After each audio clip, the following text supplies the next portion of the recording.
So, welcome back to my YouTube channel. Now, this video, you're going to have to bear with me a little bit because I've recently gotten a laptop and I've never had a laptop before, so I'm not that great using it. I normally use an iPad, but I've been trying to use my laptop a lot so I get used to using it. So, just going to have to bear with me in case I don't know how to do stuff. And also, I'm speaking really loud, which you might be able to tell, you might not, because my fan is on, because we are currently in the middle of a very, very hot heat wave, and if I was to turn it off for this video, I think I would actually melt. So, my fan is going to be on, and I'm going to talk loud, because it is a horribly hot heat wave, and I am boiling.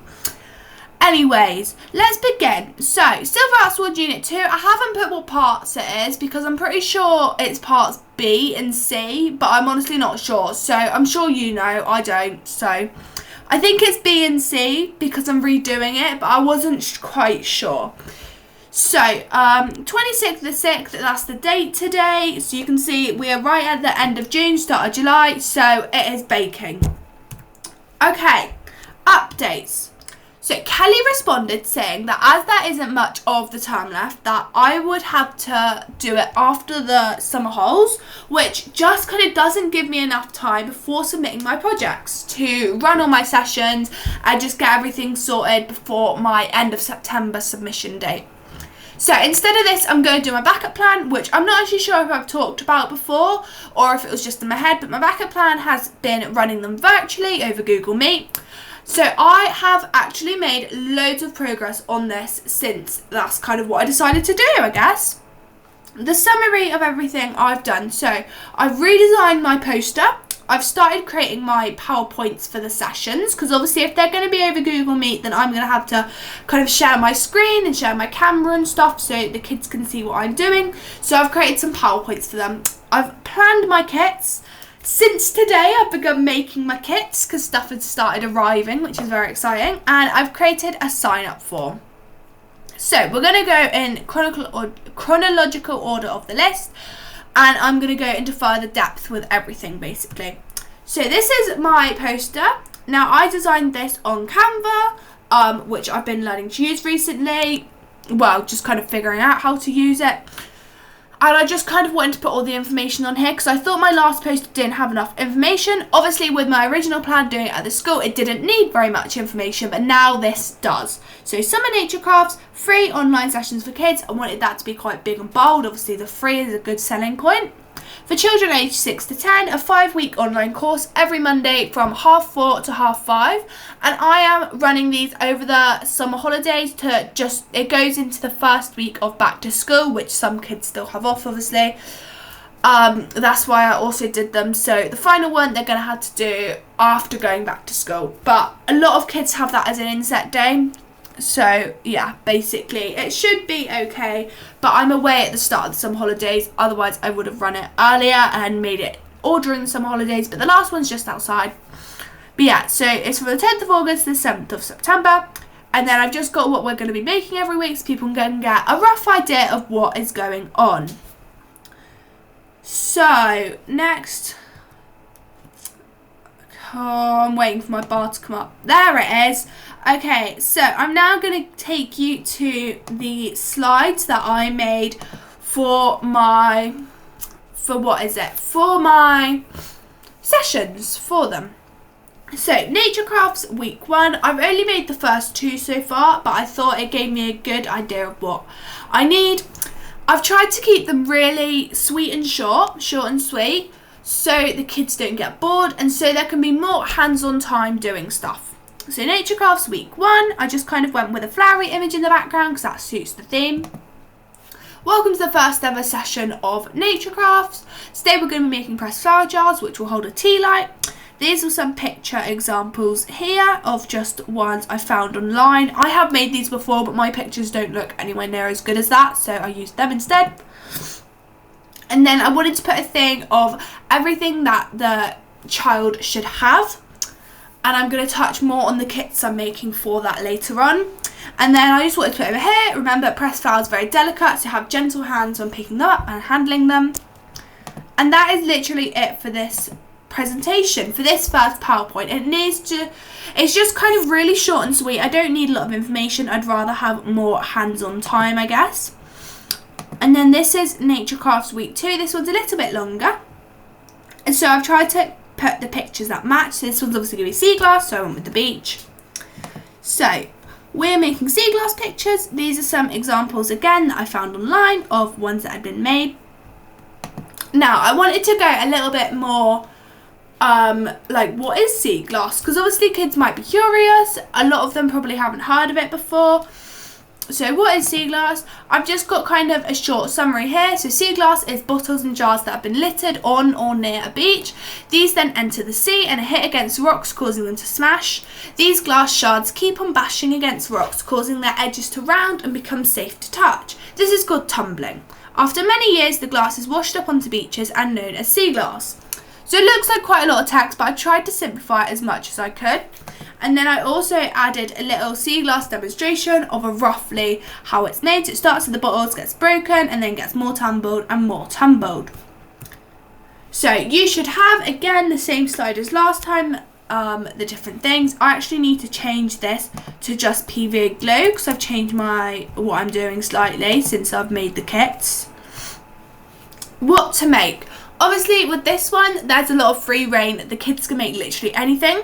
Like the pressed flower jars, they're sticking flowers on the jars. They can arrange them however they like, but that's kind of up to them. This you make like pictures and stuff, so there's loads of different ideas. So flowers, as you can see, I just put some kind of example ones up on here. Birds, dogs, cats, marine animals, there's like a crab, a whale, jellyfish, fish, people, and then just some other random ideas I found online that I thought were really cute. So that's it for this slide. I just wanted to give them lots of inspiration of all kind of kid-friendly things that they might like to make. So next I think I was going to go on to my kits plan. So I'm going to go on to this now because I think that's what I was planning to do next. So for these sessions, obviously people are going to have a lot of stuff to do them. So I thought for this I would make kits and post them out.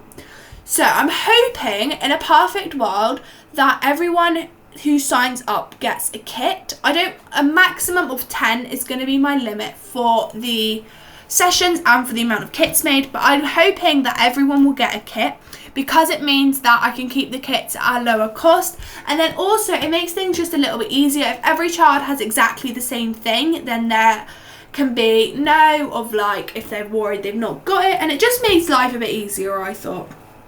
So this is just what I made. I tried to do a spreadsheet, but I couldn't figure out how to use the Google spreadsheet app because it's really different to the one I normally use.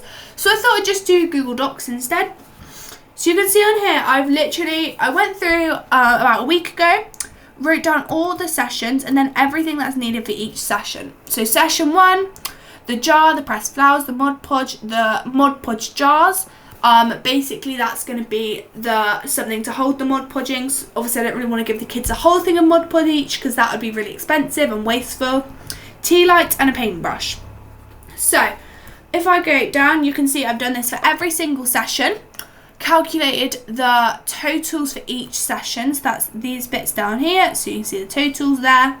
And this actually came out to be really cost effective. I genuinely thought it was going to be a lot more going into it, but it's not. So the total of everything for that was £12.60 pretty much.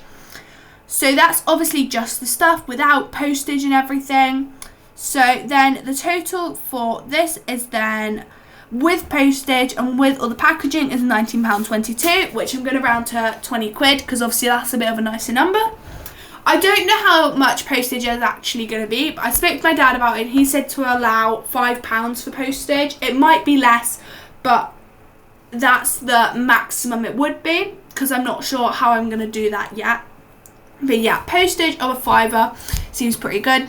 Obviously, I'm not making any money from this, so I wanted to keep everything really exact. You can see, like, if I go up a bit, you can see the really exact prices per thing. Basically, I just figured out the amount I'd need for the total, and then I divided that by 10. So this is for 10 kits. Obviously, if less kits are bought, then they might have to go up in price a bit, or I'll just lose some money. That's that's just kind of the way it will be, and I can't really do much about that, to be honest. Sorry, I've lost my words a little bit. I'm a bit thirsty. I'm gonna have some water after this. So yeah, that is my thing for the kits. On here you can just see everything, and I've just gone through the stuff that is crossed off is the stuff I've already bought as well. So if I go back onto my slides, there we go. So this is then everything I've begun doing for my kits. This is everything I've ordered off of Amazon. So quite a lot. Yeah, it was a lot, and a lot's coming, and some of it's already come. So you can see these ones have come today, which was exciting, and then a lot is arriving tomorrow. So my Amazon guy is going to be busy. So I'm actually really excited about it. So you can see here, this is everything that was ticked off on the Google Docs, because this is stuff already bought. Some of the other stuff I need to go to places like The Range or Hobbycraft to purchase instead. So yeah, that's everything coming off of Amazon. And then this is the stuff that's come today. My little mini bottles of glue came. I got, oh sorry, my throat's gone a bit dry.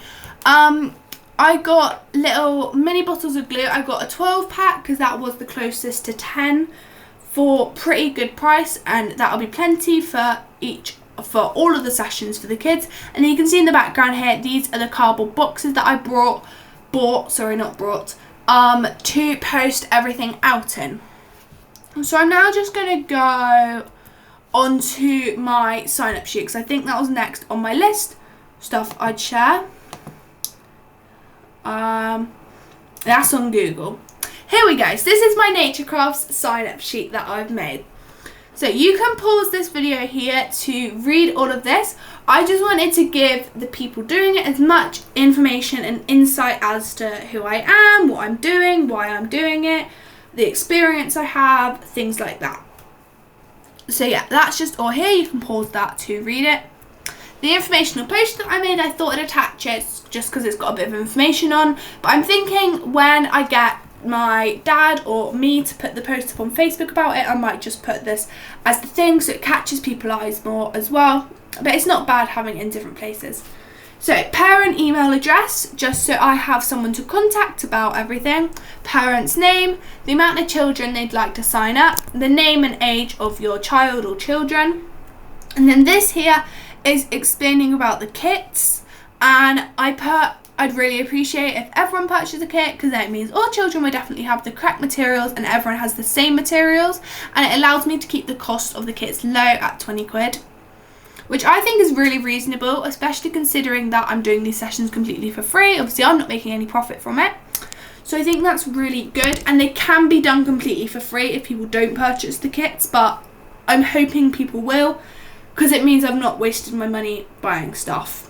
I wanted to buy it before I got people signing up for it, which might seem kind of silly and like I'm wasting my money, but then I know it's all arrived, I'm all prepared, and I've got loads of time to sort stuff if it doesn't arrive, and I've got loads of time to sort everything before the start date, the 10th of August. I've got over a month. So I thought I'd just purchase everything, get everything purchased, and I'm sure if people don't buy the kits that are, use the stuff, or I can donate it, so it will get used, it won't get wasted. So would you like to purchase a kit? If yes, can you enter your address? And I'm only offering the kits to UK addresses because I think it will be quite complicated trying to post overseas. I put my email in there if they have any questions for me, and I also put a thing here, they can add the questions in there. And then I was just saying that I'll be emailing you after submitting the form to confirm. And I just wanted to mention, in case I hadn't made it clear, because I hadn't actually put explicitly anywhere, that the courses run live over Google Meet, meaning your child requires a device to watch the sessions on. So yeah, that is the form I made for people to sign up. And I think it's really clear and kind of understandable. I think if I was signing up for something, I'd find that form completely easy to do, and I showed it to my family and they all thought the same. So my plan from now on, So I'm going to speak to my dad about putting up some posts on Facebook groups for home educated parents about the course. The reason I'm choosing to kind of try and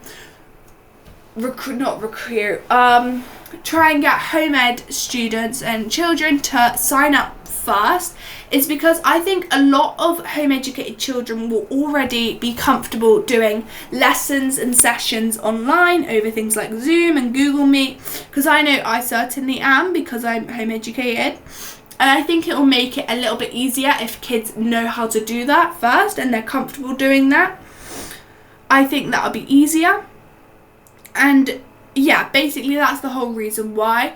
And that's not. And I also thought that home ed parents might be more willing to sign up their kids, because I don't know how to put it into words, because I'm also home educated, so it might be something that when their child's older they did and they'd like other people to sign up for. So they might kind of think, oh, she's home educated, she's doing well, support her. I hope that makes sense, because it kind of made sense in my brain, but sometimes I struggle to put things into words. So, for home educated parents about the course, and I'm also going to go around my local area with some posters. That is if I don't get enough people signed up from that. I don't think 10 people is too many. I think it's a good amount, and I think it's a realistic amount that will sign up, I'm hoping. But obviously if it's not, then I can go around my local area and I can post on my local Facebook groups, because I know some younger children in the village who might like to do it. And I could always speak to some of my little sister's friends about doing it, or even my little sister herself, just if I need to kind of fill the numbers a bit. But hopefully I won't have to. So by the next video, I'm aiming that I will be preparing to start teaching the course, or even have started, but obviously that's quite a long way away. So hopefully in my next video, I'll have everything made in the kits posted, and I'll just be completely ready to start the course, ready to go, and it all looking good. So thank you for watching it. Obviously if you're the examiner person, you have to watch it, so sorry about that. So I'll see you in the next one. Bye bye.